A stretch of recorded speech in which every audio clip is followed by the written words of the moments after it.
Povo de Deus, introdução ao livro de Jeremias. Ah, o profeta Jeremias é aquele profeta conhecido como profeta chorão. Ele pregou no total aí média de 40 anos de pregação e não obteve sucesso na sua pregação. Ele pregou tanto para Judá como também para as nações, é isso? Ele, no capítulo 5, versículo 1 diz, né? Ele é desafiado a procurar por Deus, desafiado por Deus a procurar para ver se há um homem só sequer que tenha praticado bem. O capítulo 5:1 então mostra que o pecado era generalizado. No capítulo 3, versículo 22, capítulo 7, versículo 23 e 24, tem um apelo ao arrependimento. No capítulo 6, versículo 16, o povo diz que não vai se arrepender, né? Não vai voltar às veredas antigas, né? De acordo com a tradição da Bíblia Plenitude. No capítulo 4, versículo 4, há um apelo para que não só a carne externa, mas também o coração pudesse ser circuncidado, né? Isso diz respeito a uma prática religiosa que não tem só efeitos práticos externos, né? Mas que deveriam ter também internos. Ou seja, não adianta você ter práticas religiosas externas que não correspondem a uma realidade interna espiritual. Então, circuncidai os vossos corações, ou seja, não fique só com atos religiosos externos que não correspondem ao seu coração. Essa é a ideia. No capítulo 7, versículo 16, no capítulo 15, versículo 1, depois Deus proibiu o profeta de interceder pelo povo, que Jeremias, ele era um chorão, né? Ele chorava pelo seu povo, ele viu o que ia acontecer, ele sofria por aquilo, então ele intercedia, mesmo depois de Deus dar oráculo, determinar o que ia acontecer, ele vai lá, intercede, ele pede, ele é igual a Moisés, né? Moisés fez isso muito. Aí ele falou, pode parar, Deus proibiu ele de interceder pelo povo.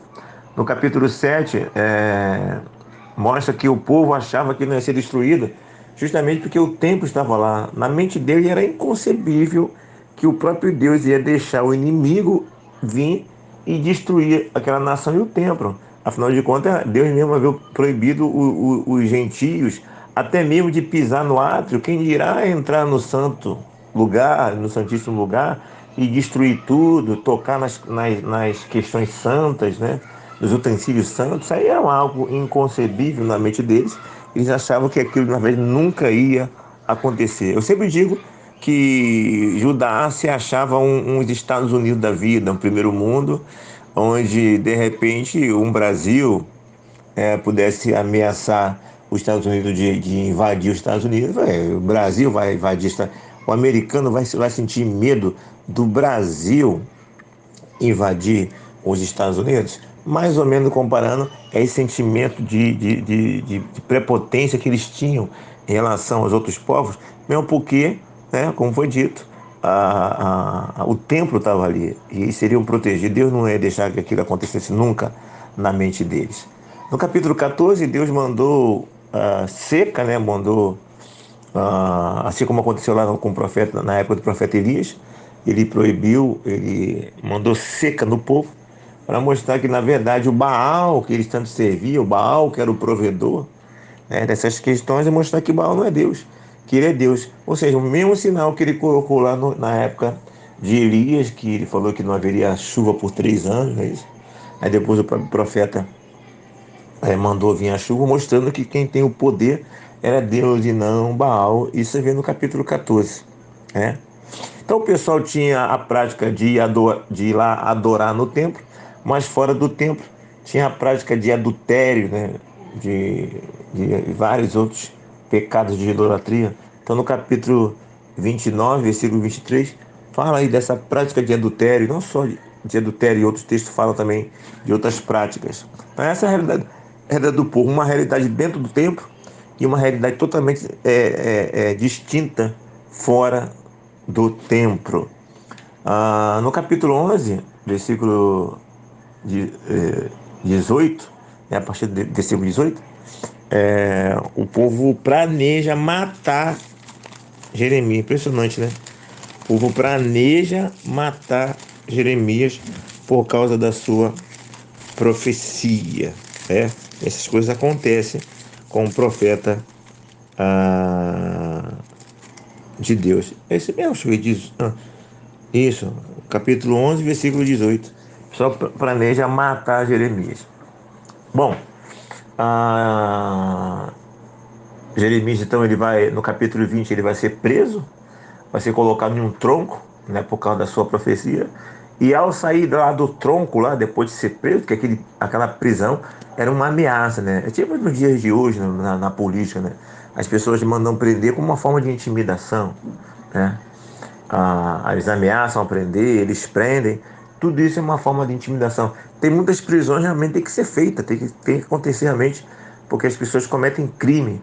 Mas outras prisões não deixam não passam de prisões políticas para ameaçar os outros, né? Se você fizer, se você se levantar, você vai ser preso.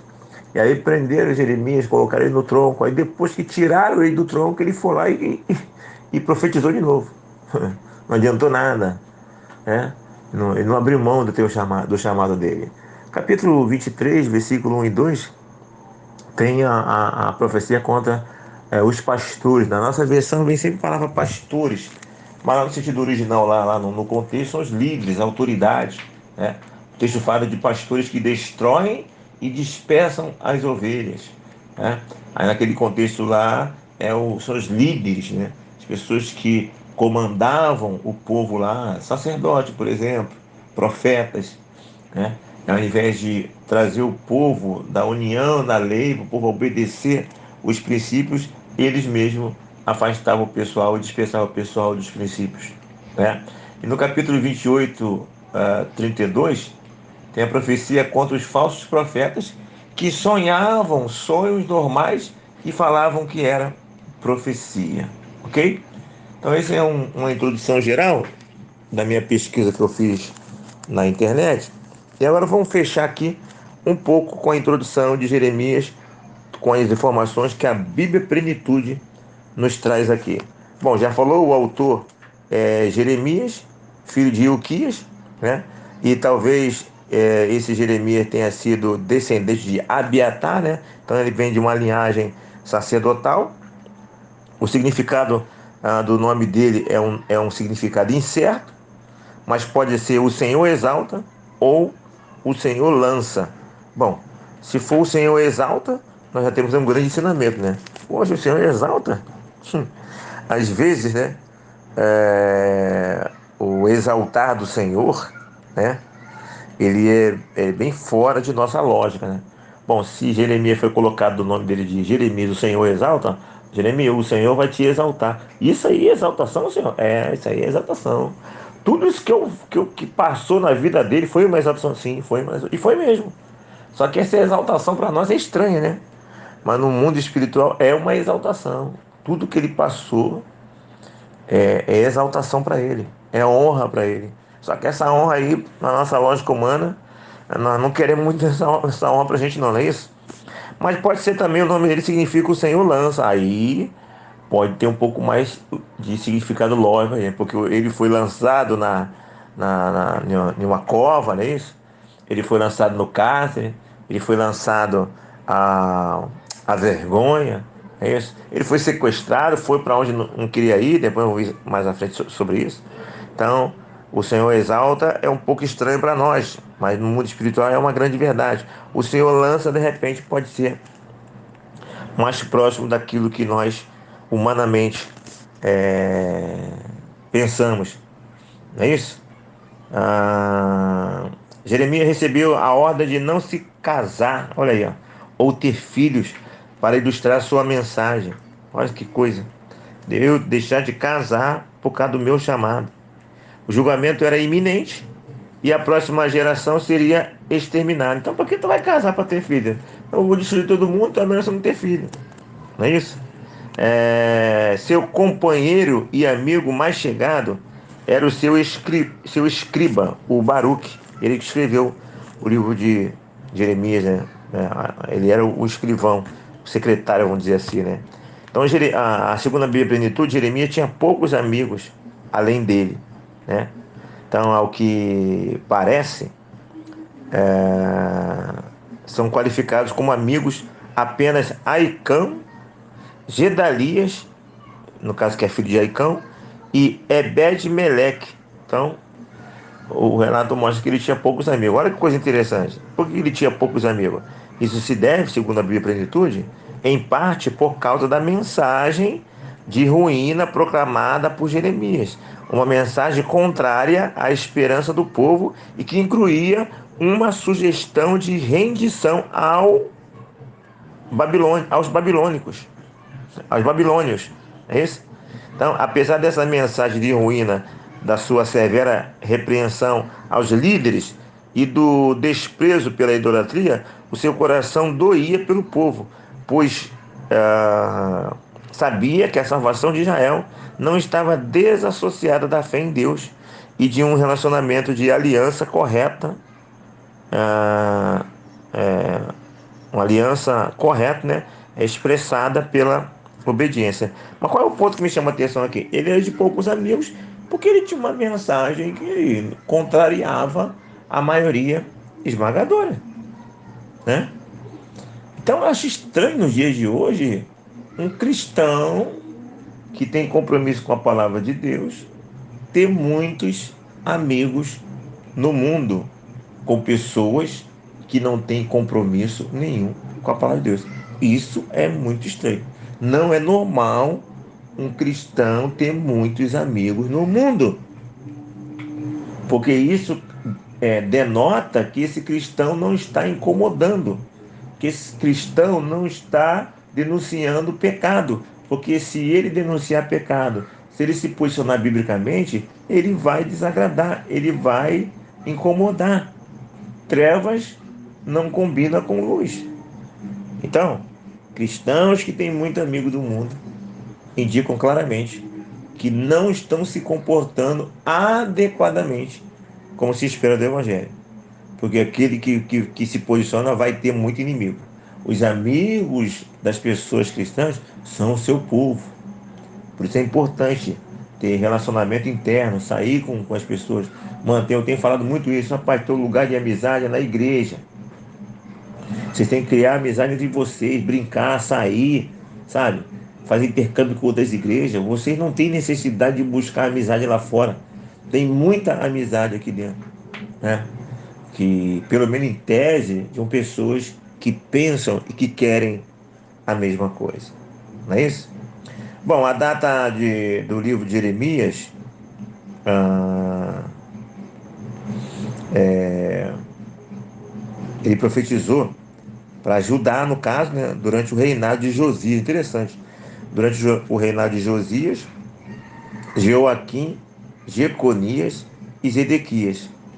Então você vê que são tudo parentes aí, né? E Josias, nós já aprendemos, ele fez uma grande reforma. Não é isso? Então Judá, ele passou por um período de grande reforma, né? De fervor espiritual. Mas esse fervor depois foi por água abaixo, esfriou e voltou a estaca zero. Ok? Bom, o ministério de Jeremias continuou até pouco depois da queda de Jerusalém, em 586 a.C., né?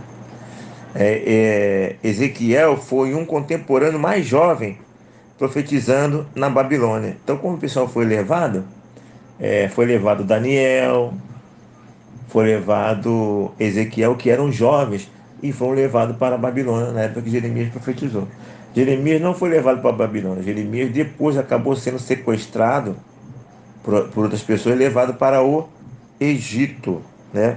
E segundo a tradição, lá ele morreu, né? Quando falamos de tradição, falamos de fontes que não temos como fontes fidedignas, verdadeiras, mas são fontes, né? Assim como aquelas fontes que falam da morte de Pedro, da morte de Paulo, né? Pedro de cabeça para baixo, tudo isso aí são fontes que não estão na Bíblia. Aí nós chamamos de tradição, ok? A, a Babilônia, deixa eu ver aqui onde eu parei. Então Jeremias iniciou seu ministério no reinado de Josias, tá? Ah, a sua profecia durou pouco, né? Foi um efeito bem bem rápido, né? Depois da reforma de Josias, que foi algo extraordinária, mas essa reforma durou pouco tempo. E aí então o pessoal continuou em pecado. E chegou o tempo então que a Babilônia, sob o domínio de Nabopolassar, né, e o Egito, sob Neco, estavam tentando sustentar a autoridade sobre Judá. Então, quando Jeremias ele profetizava, existia uma tensão muito grande, né, da Babilônia e também do Egito contra Judá. Porque essas conquistas elas nunca foram assim, instantâneas. Elas sempre vêm com base, depois de muita pressão, depois de ataque à parte. Primeiro eles conquistam alguns lugares, colocam muita pressão. Essas coisas vão acontecendo gradativamente, né? Então o Egito, a Babilônia, sempre tiveram ali na espreita até que chegou o momento que o ataque foi total. Ah, o Josias, no caso, né, depois da reforma, ele foi preso ele foi morto, né, na batalha do Megido, né, lá nós já aprendemos sobre isso.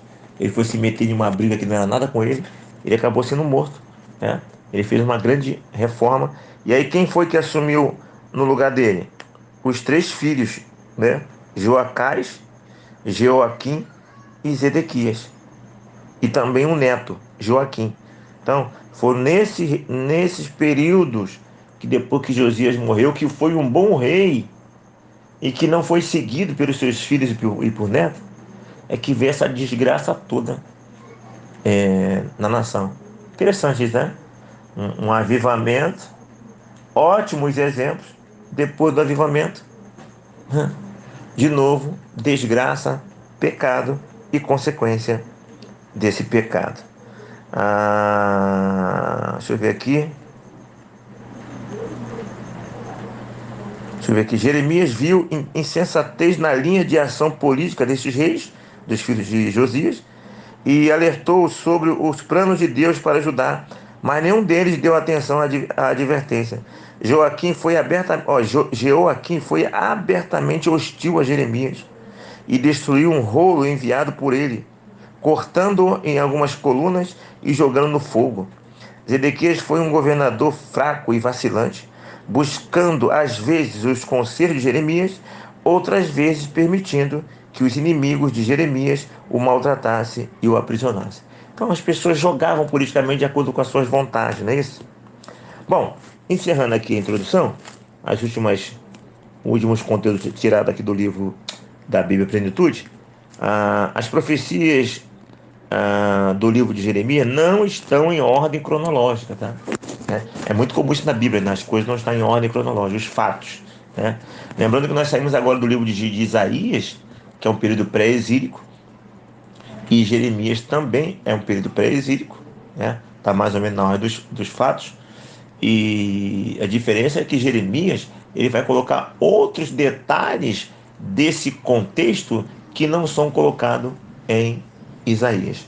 Então, Isaías e Jeremias estão no mesmo contexto pré-exílio, né? Só que Jeremias vai contar muito detalhe que não aparece lá em Isaías. Em Isaías também aparece muita coisa que não está em Jeremias. Em Isaías, por exemplo, como nós aprendemos, tem muita questão messiânica, não é isso?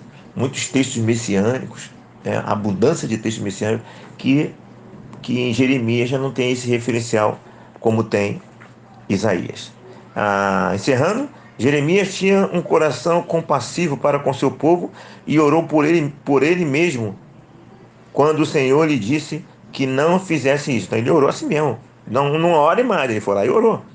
Ainda assim, condenou os governantes, os sacerdotes e os falsos profetas por levar o povo à perdição. Tá vendo? Governante, sacerdote e falso profeta. Tá tudo generalizado, né? É o que diz lá o capítulo 23 que nós falamos, né? Ai dos pastores. Quem são os pastores daqui? Os governantes. Quem são os pastores daqui? Os profetas, os sacerdotes, né? Levou o povo à perdição, né? E o povo também tem culpa nesse negócio, com certeza. Então Jeremias atacou o povo por sua idolatria, tá vendo o povo? E proclamou um juízo severo, a menos que o povo se arrependesse, tá vendo? Sempre tem essa possibilidade. Mesmo depois da sentença, se o povo se arrepender, tem arrependimento. Lembro sempre de Nínive, né?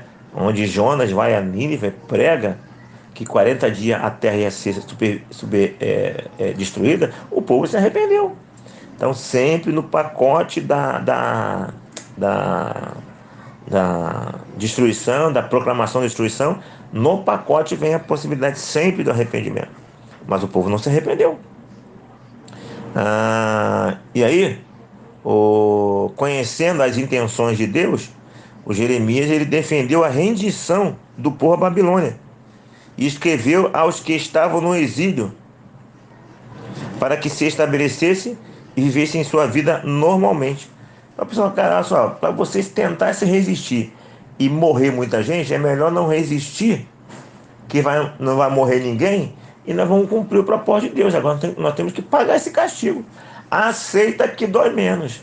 Aí o pessoal, que aceita que dói? Não falou isso, né? Estou usando minha expressão. Que aceita que dói menos o quê? Ah, então não quer aceitar, então vai doer mais ainda.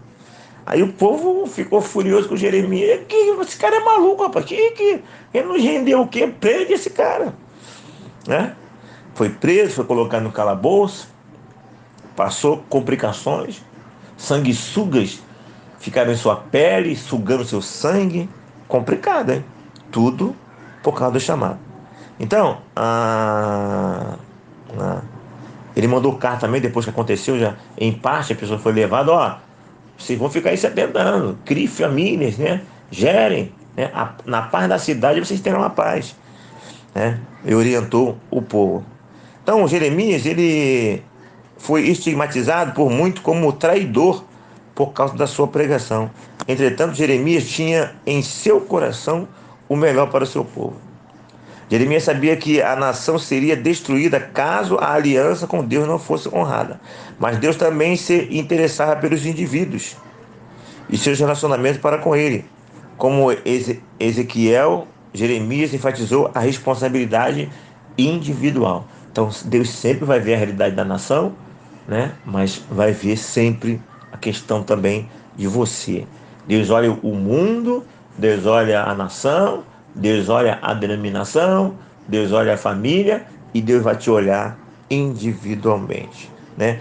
Jeremias era apenas um jovem quando foi chamado para levar uma severa mensagem de ruína ao seu povo. Tentou evitar essa tarefa, mas foi incapaz de permanecer calado. O povo tornou-se tão corrupto sob o reinado de Manassés que Deus resolveu dar um fim à nação, né? Derrotado e levado ao exílio, o povo iria refletir sobre o que lhe aconteceu e por quê. E depois do castigo e arrependimento apropriados, Deus traria um remanescente de volta a Judá, puniria as nações que os havia punido e cumpriria a sua antiga aliança com Israel, Davi e os levitas. E ainda lhes daria uma nova aliança, escreveria a sua lei no coração deles. O trono de Davi seria novamente estabelecido, e os sacerdotes fiéis serviriam ao povo. Os oráculos contra as nações estrangeiras ilustram a soberania de Deus sobre todo o mundo. Todas as nações pertencem a Ele, e todos devem responder perante Ele por sua conduta. Ok, então? Aí está um pouco também da introdução em Jeremias, de acordo aqui com a Bíblia Plenitude. Claro, há muitas outras coisas que não dá para ser falado aqui. É um livro grande, mas a essência do livro, né, está aqui no livro de Jeremias, que e no decorrer da leitura poderíamos recordar muitas coisas e aprender da palavra de Deus. O destaque aqui que mais me chama a atenção, até mesmo por causa da nossa realidade hoje, são os profetas que sonhavam sonhos normais e falavam que aqueles sonhos eram sonhos de Deus. Vem uma exortação: pare com esse negócio de querer estar sonhando sonho normal e falar que esse sonho é profecia, né? Acontece muito isso hoje, meus irmãos. Muito. Tem pessoas do meio evangélico que se sonhar qualquer coisa é Deus. Não existe mais sonho natural, né? Não existe percepção natural. Tudo é Deus. Isso é muito complicado. Ok? Que seja uma trajetória de muito aprendizado e que esse aprendizado venha se resultar em prática de vida cristã. Aqui, Pastor Renê, Pense em todas essas coisas e que Deus nos abençoe.